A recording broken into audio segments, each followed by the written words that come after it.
walking tacos, and Mexican decorated cupcakes. Coffee and juice will still be available for you. So please plan on joining us Sunday, May 3rd, May 7th, as we celebrate Cinco de Mayo. If you are not going to be able to join us next week, or would you just like to give a little extra toward this cause, please consider making a donation. Just look for the sombrero and the coffee and tables downstairs. Gracias. Okay, yeah, Marcia, now you followed that. You be cute, yeah. Well, I'm short, so that. And Marcia, to really talk and remind you a couple things about the anniversary committee, or the anniversary events we have coming up. Just two reminders. One, 2 years ago, when we were celebrating the anniversary of our building sanctuary here, we were trying to collect 100 acts of Christian kindness. We only have 34. Just a reminder that we were going to do that, just to remind ourselves that every day an act of Christian kindness goes a long way. Second, another reminder. When we announced the events of the anniversary this year, we sent you a little purple form that asked you to share your memories of St. Peter's. I won't ask you to raise your hands, but I asked how many of you sent it in. So I want to remind you again to please send this in. Happily, I want to share, a lot of our former pastors have sent theirs in and have shared their memories, and that's been very cool. But we need you all to help. So don't forget this. If you need them, they're in the main office. If you need them, we can get it to you, no big deal. We got a lot of visitors here, so I'm going to do a commercial. This October, we have 2 events to celebrate our congregation's 150th anniversary. On Friday, the 20-something first, I think, 20. We're going to be at the German Center south of town here to celebrate our German heritage, have a big party celebration. And everyone's welcome, not just congregation members, but friends of St. Peter's as well. And I've already been contacted by a few people that don't live in the area that are hoping to come. And then on that Sunday after worship, we're going to have a dinner or luncheon to celebrate our history as a congregation. Along with that, we want to show off and strut our stuff. So if you've seen the key, you will know that we are selling t-shirts. They're $8 to about 13, to about 17 actually, depending on the style, size you want. We have 3 styles for women, 2 styles for men. We have kids t-shirts, etc. And we're going to try to have the order in by Mother's Day. So if you want a t-shirt, a polo shirt from St. Peter's, the order forms are downstairs in the fellowship hall. Thank you. Did I hear you right that former pastors had happy memories? Yes. I guess I just haven't had mine yet. Are there any other announcements to bring up for the good of the congregation? Yeah. Yes, Joyce. I think I can do it.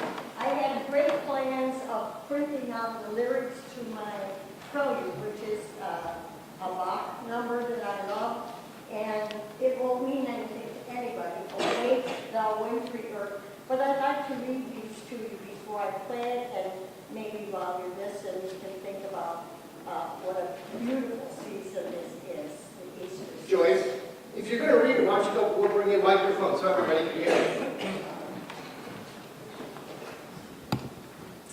You can see I didn't even get far enough to play it. Awake, thou wintry bird, fling off thy sadness. Ye vernal flowers laugh forth your ancient gladness.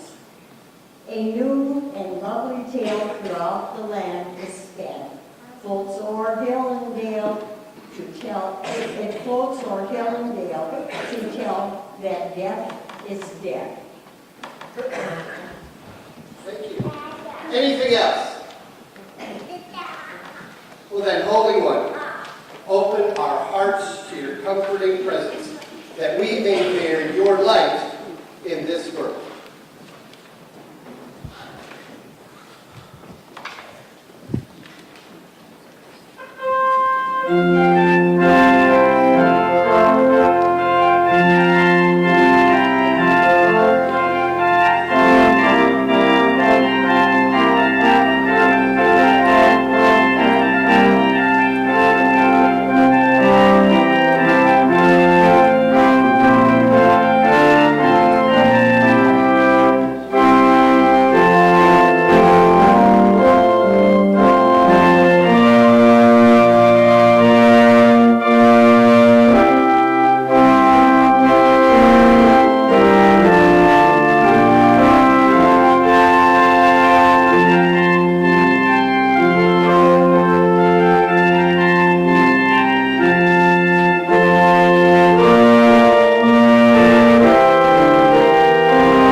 I would invite you to turn to those around you, passing the peace of Christ on this glorious, glorious day.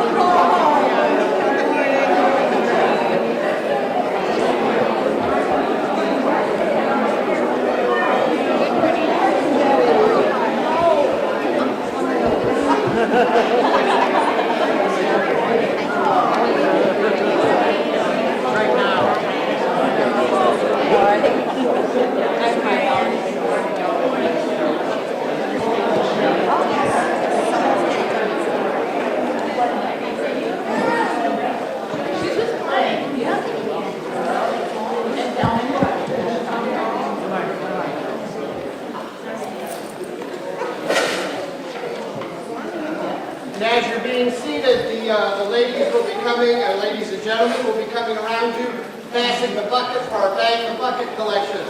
Remember that all the change that we collect is going directly to support our Relay Roosters, our Relay for Life team that will be walking on June 7th. 9th, okay. And also, Becky told me there's plenty of time left and plenty of space for anybody that would like to join the team and participate.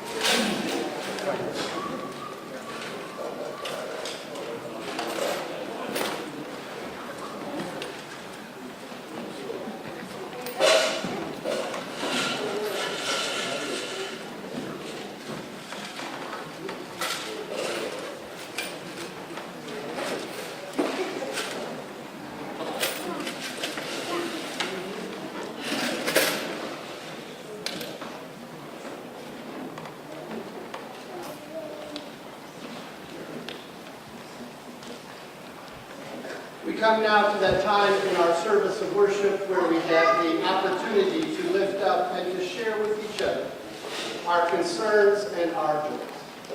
So at this time, I would invite any that feel so led to lift up any concerns or joys that you may have with the gathered congregation.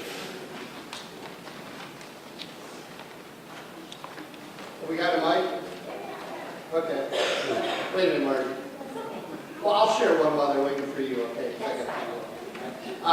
We want to keep in our thoughts and prayers Eileen Hawk and Eileen's family, Ken and the kids and her sisters, everyone that's taking care of her. In the bulletin, you will find Eileen's address, and Ken has shared with us that she really, really enjoys and gets a lot out of all the little cards and notes, emails or texts that she received.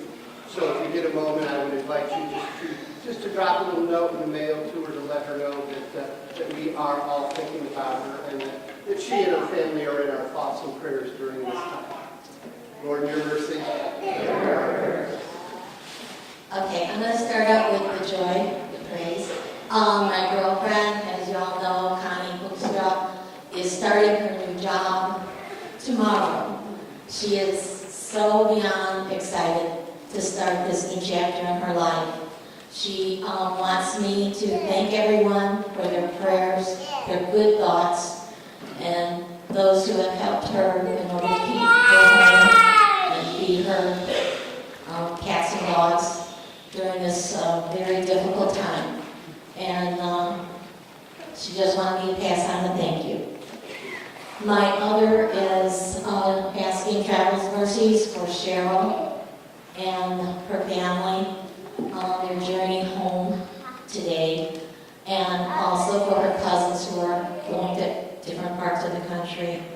Her another grandfather passed away down in Alabama, and they gave a wonderful military tribute to a man who served 40 years. And I just want everybody to keep them in their prayers for them to get home safely. And she thanks everyone for their prayers also. Thank you. Thank you. Lord, in your mercy.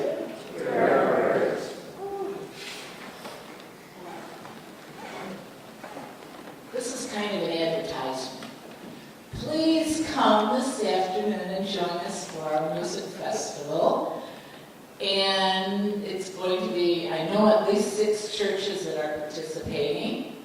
And then, after it is over, please join us downstairs because we'll have lots of goodies. Okay. And what time is it starting? 3:30. Oh, sorry.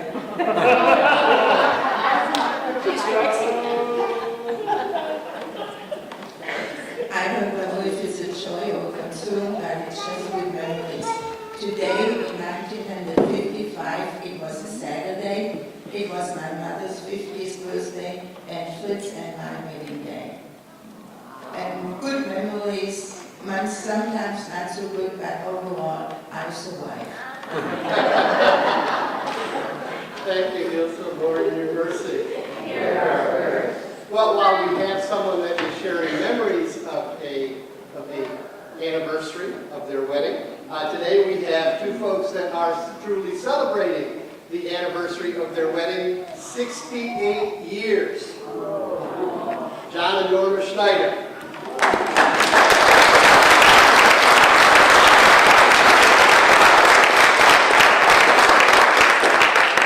John shared that he has expressed and continues to express to Norma his love and appreciation for putting up with him all these years. Norma asked me for continued prayers.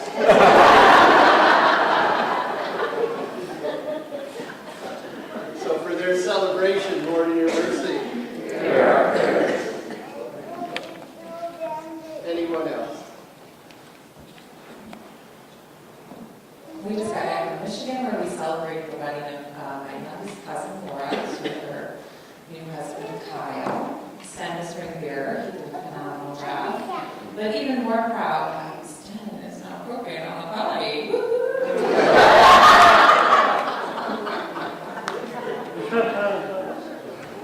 Lord, in your mercy. I gotta come up with something for Summer and gentlemen. Yeah, TK. I just wanted to share with the congregation that their beginnings of teaching our students of Elliott Jackson the joy and gift of giving rather than receiving is going to continue again this week.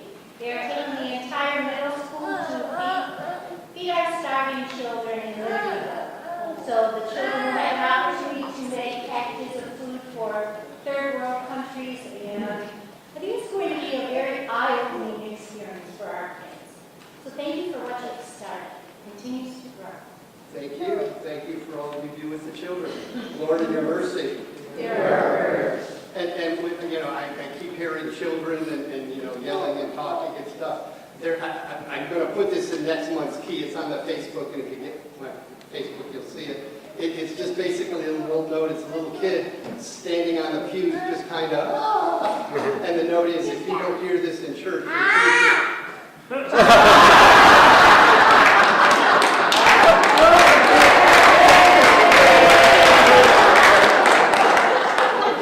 I take back what I said. No, I said if you're not hearing this noise, your church is not really alive. So for all parents that I kind of see, don't sweat it. Church will go on. God's Spirit will be present with us.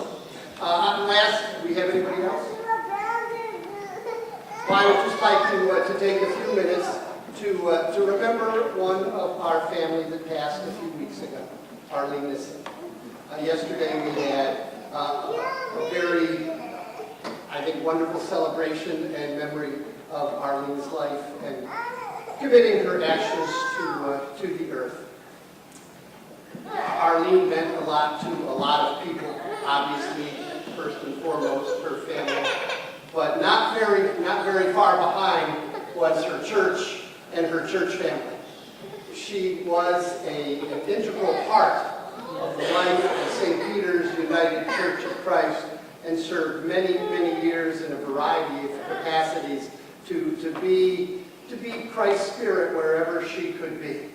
I know the one that I'm most familiar with, given what my wife does with the church, is her work with the Quilt Guild and keeping that alive for so many years and doing so much to minister to people in that way. And also they raised money and gave quite a bit to the church to help out when the church needed things that they couldn't afford, the Sewers and the Quilters Guild.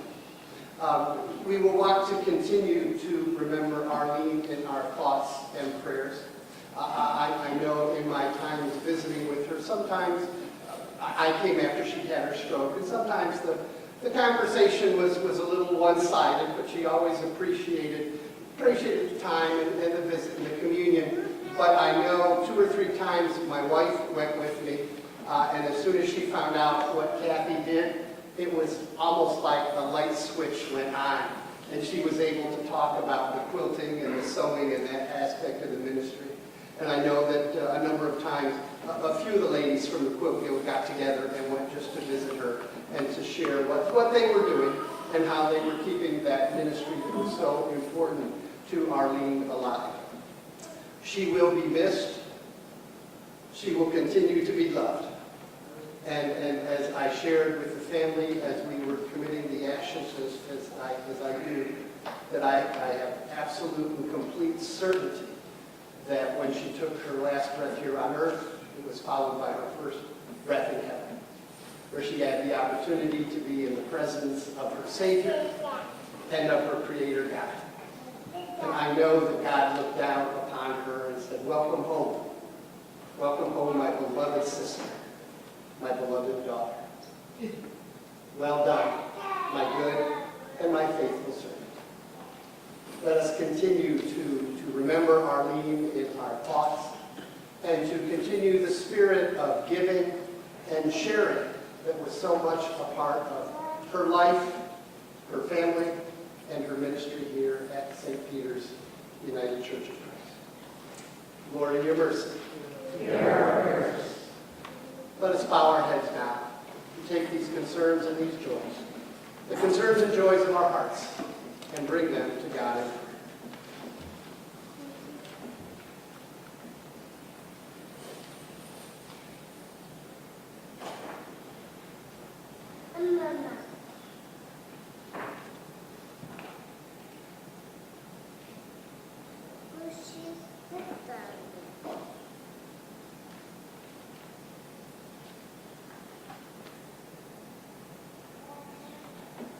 A holy and loving God,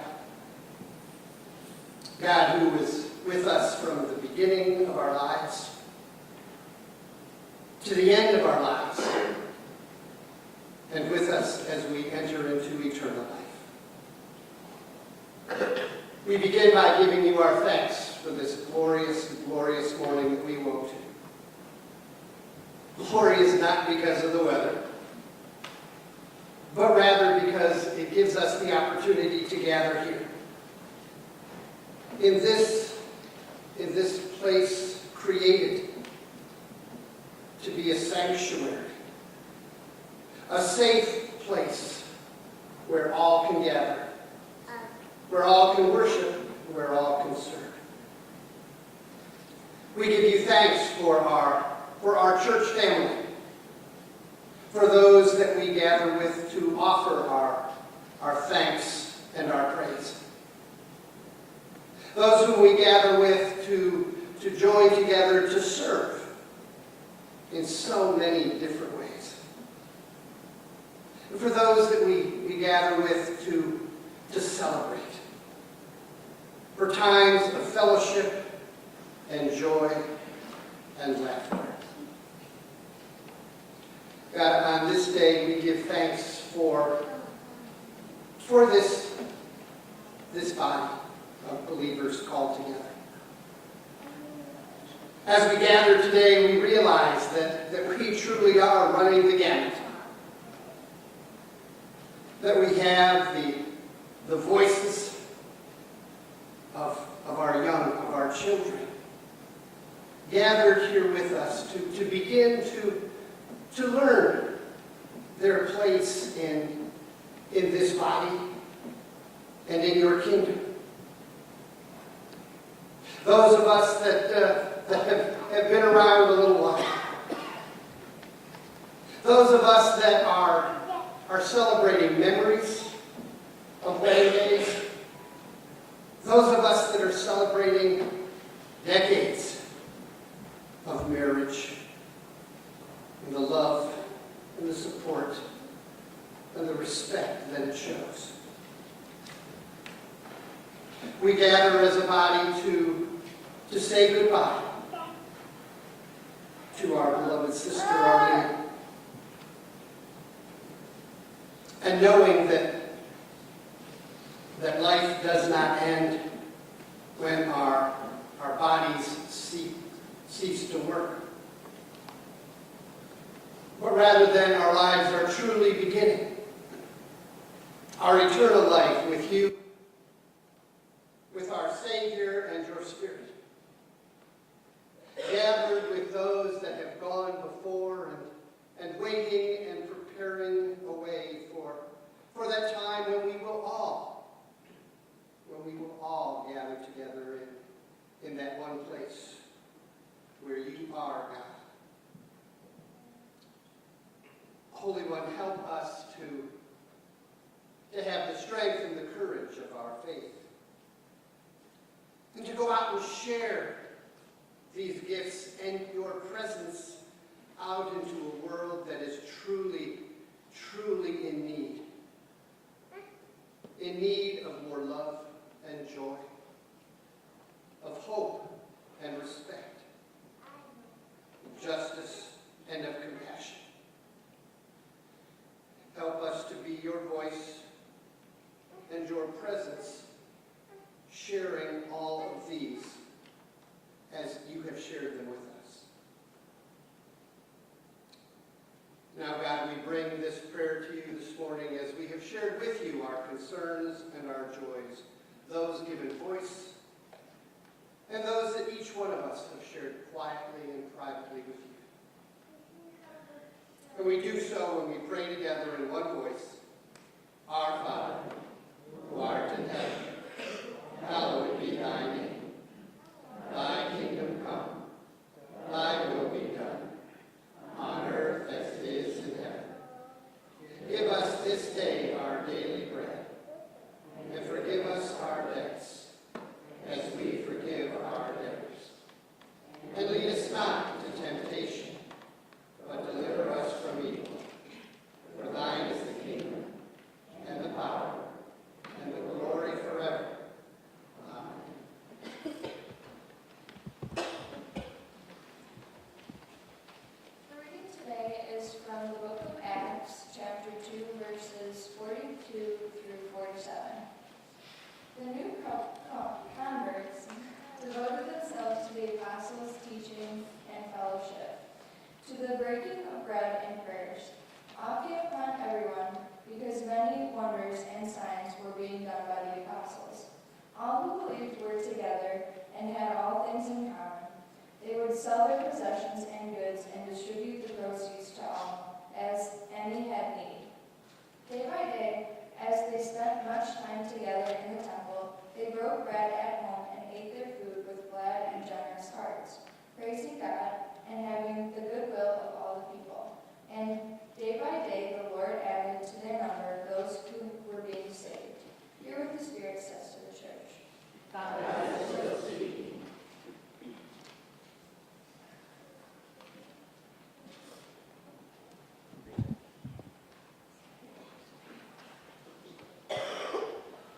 Thank you, Rachel. Okay, in a few minutes, I got your hopes up, right? Sermon will be in a few minutes. In a few minutes, the ushers will be coming up and gathering these beautiful brass plates from me. I will give them to the ushers, and they will be passing them out to all of you.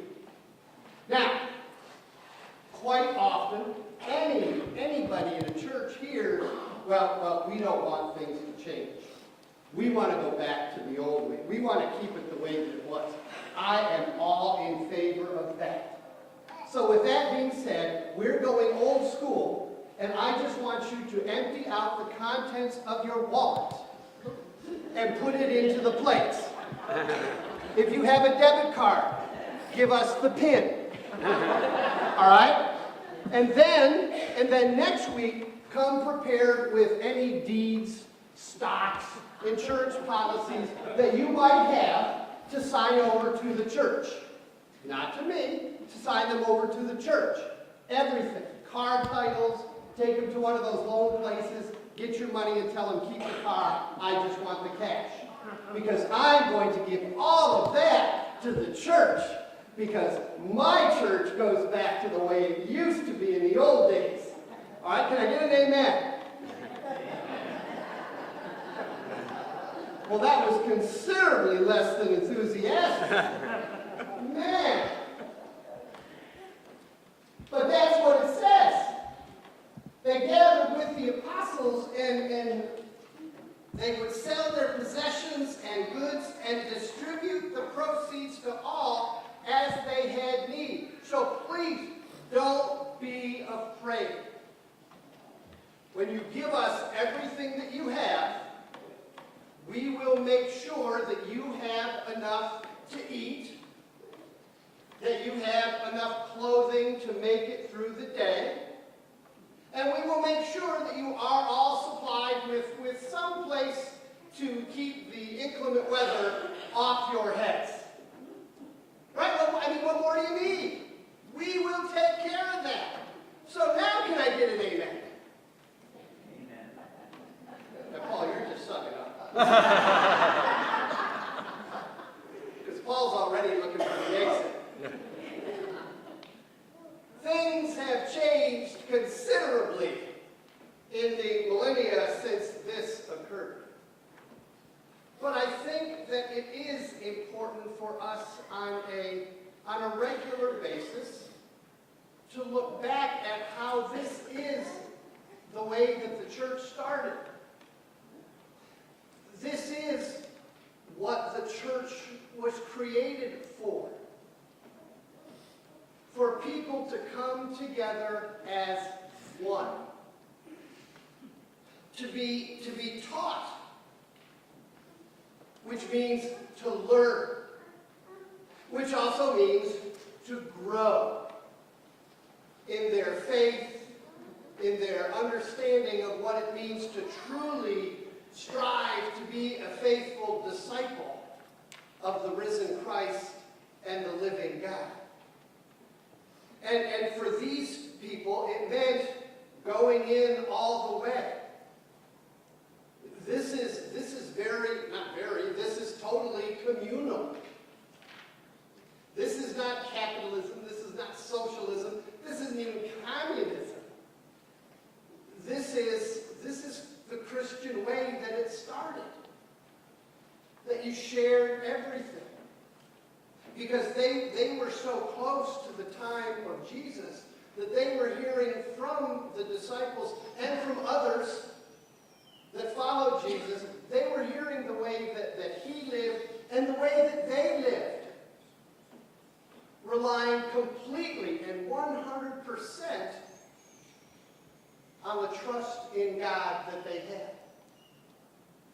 Knowing that there might be days when they would be hungry, but that they would never ever starve. Knowing that there might be nights that they spend outside under the stars where it might get really, really cold or be really, really wet. But knowing that God would be there to make sure that when it was necessary and when they had to have it, that there would be a place of shelter, of safety, and of security afforded to each and every one.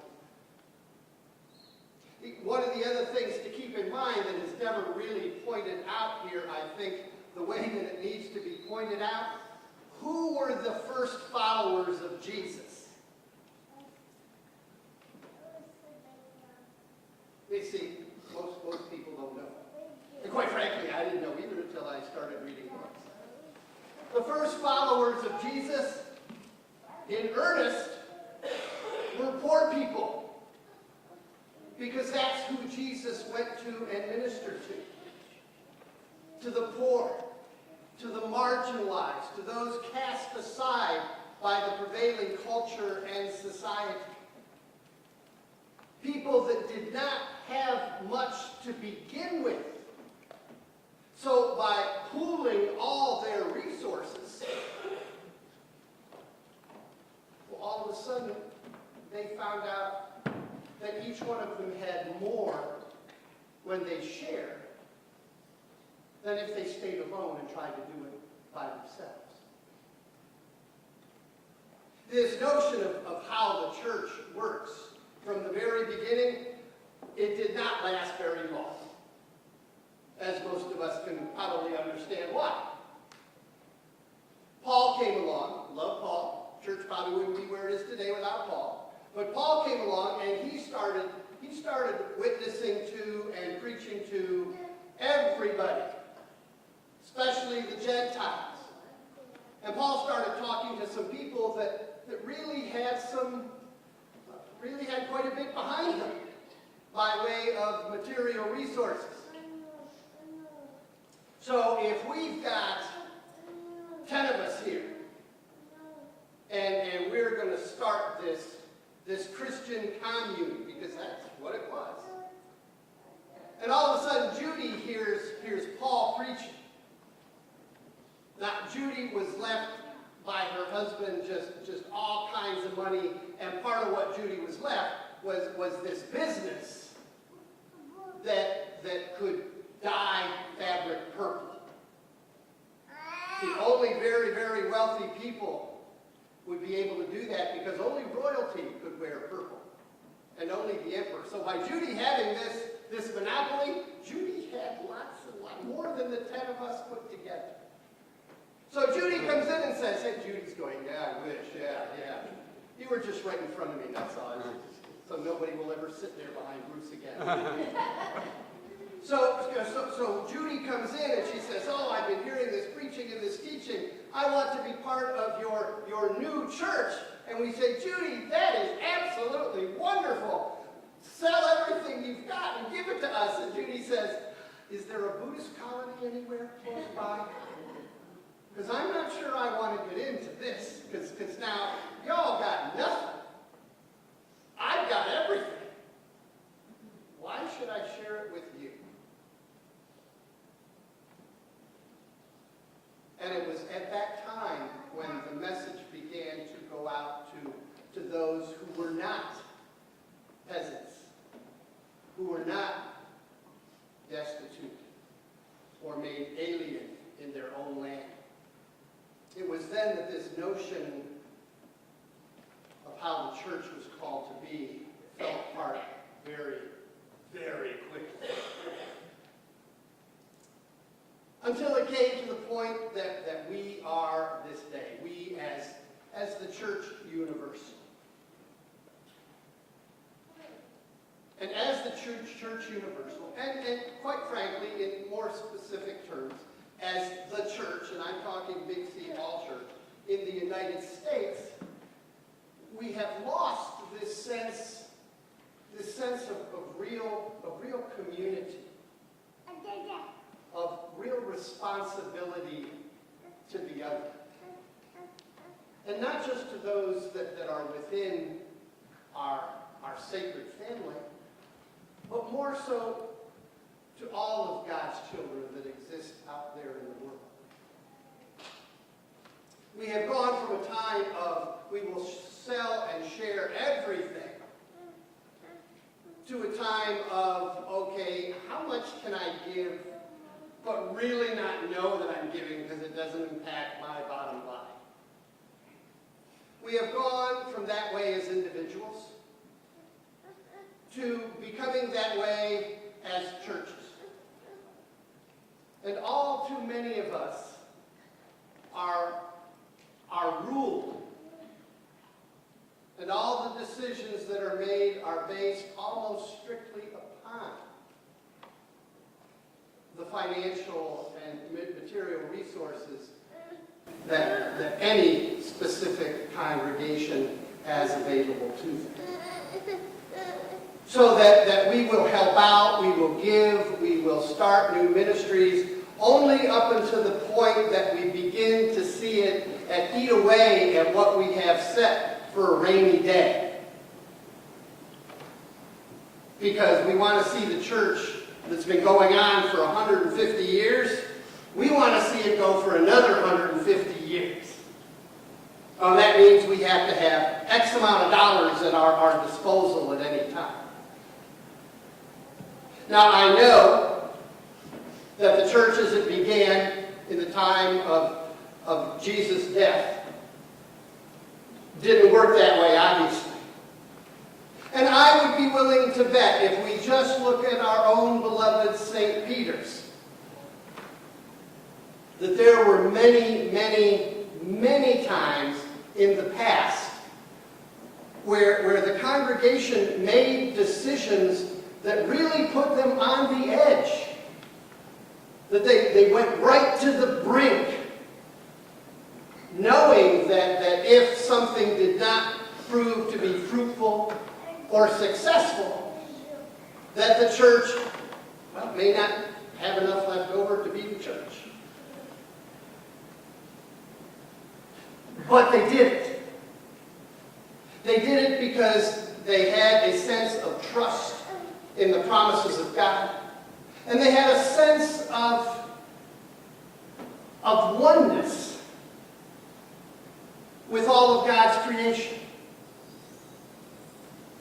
Knowing that whatever they had, that if they were sharing it in a way that was truly striving to be a faithful witness to the gospel of Jesus Christ, that God would watch over them.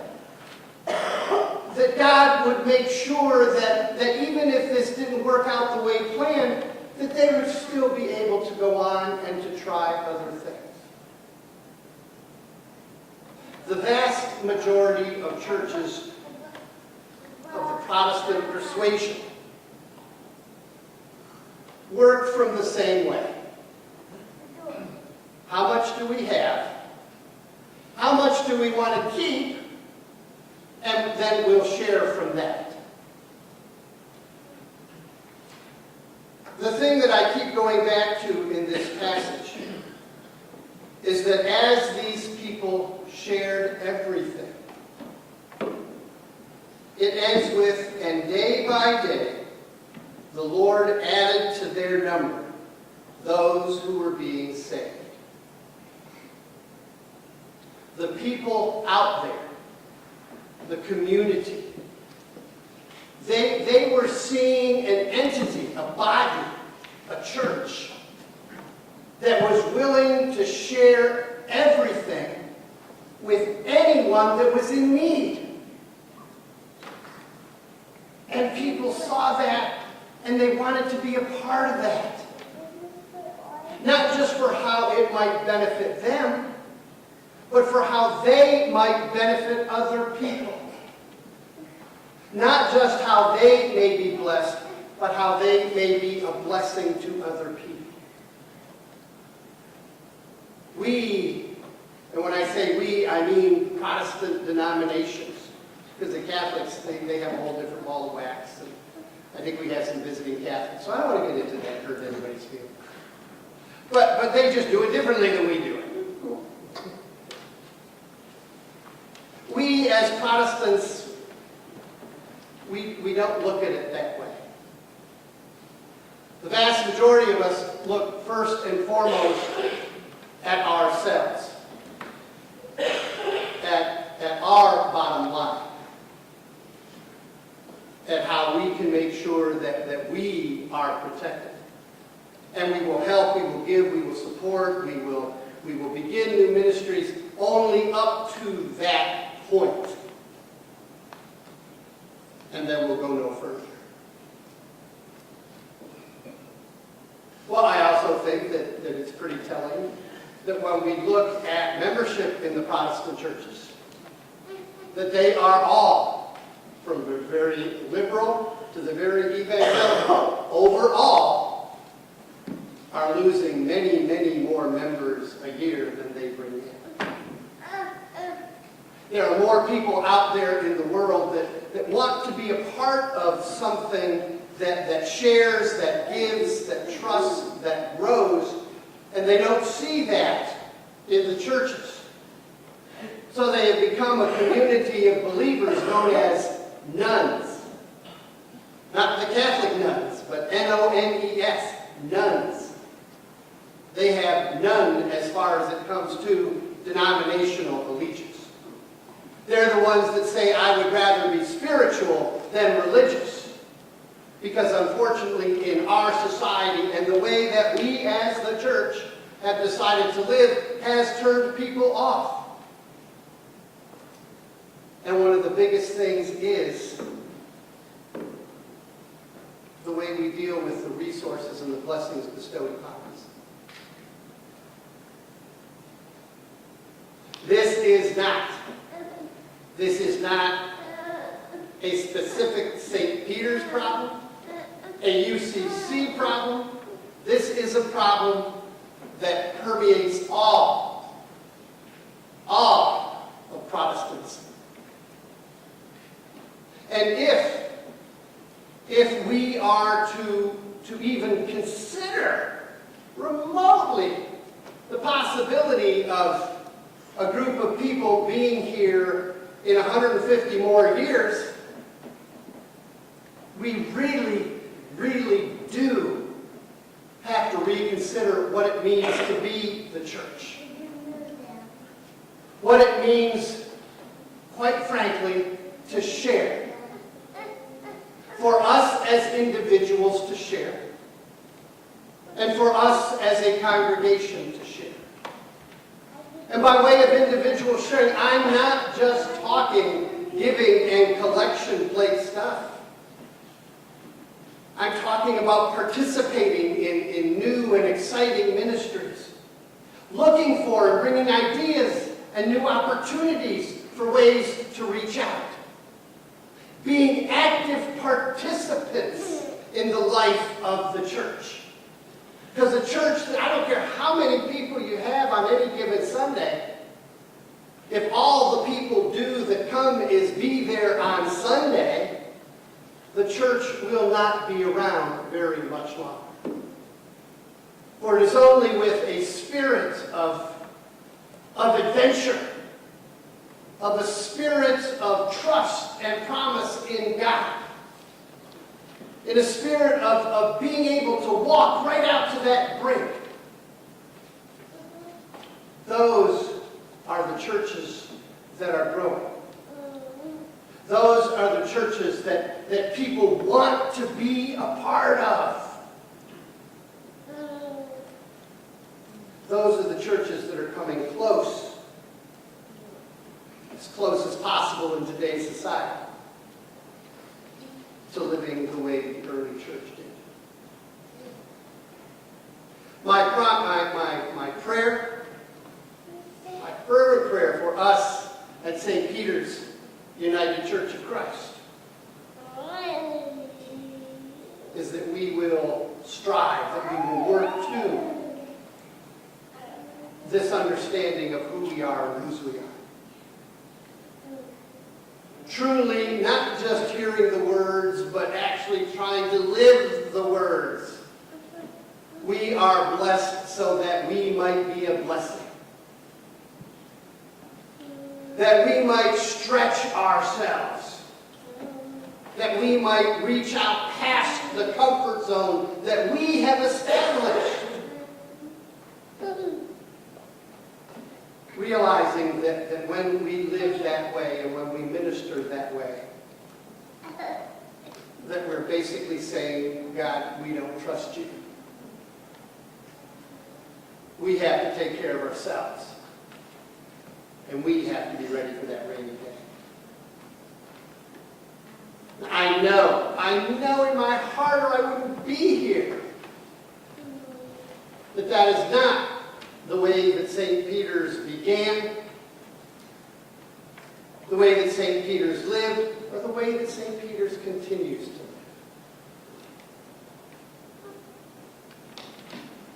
So I will continue to pray. I will continue to encourage. And I will continue to be a pain, a nuisance sometimes. My wife's looking at me like, don't you say? Especially with so many visitors.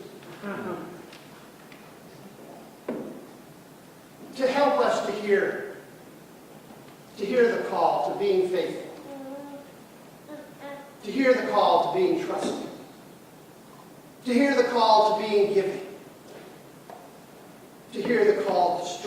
some small way to be the church as the church started.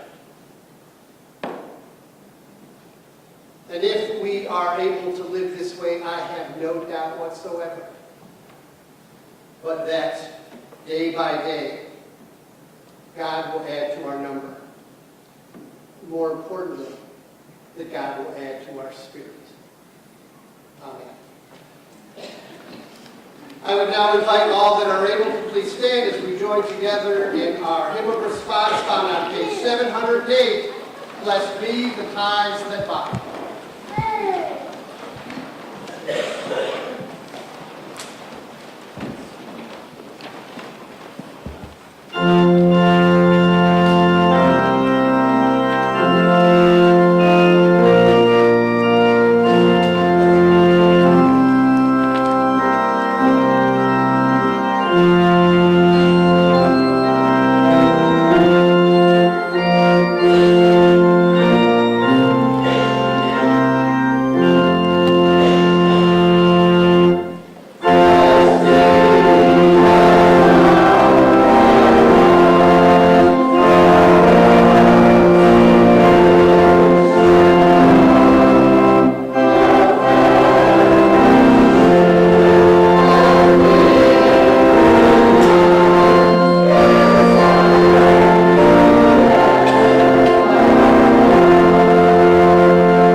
your righteousness first and foremost, today, tomorrow, and forever.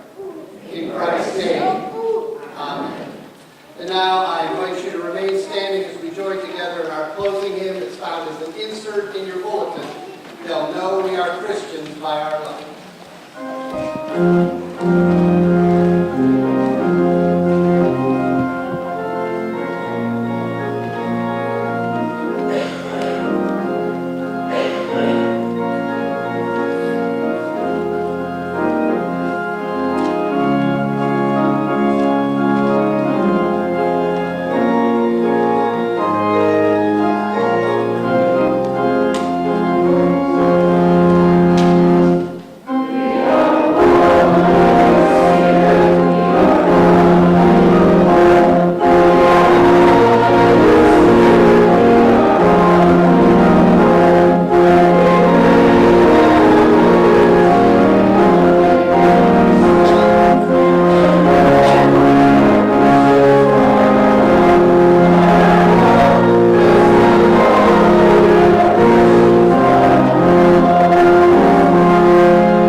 Please join with me now. We will be doing for the next, quite a while. We're going to be doing the commission the same thing every week.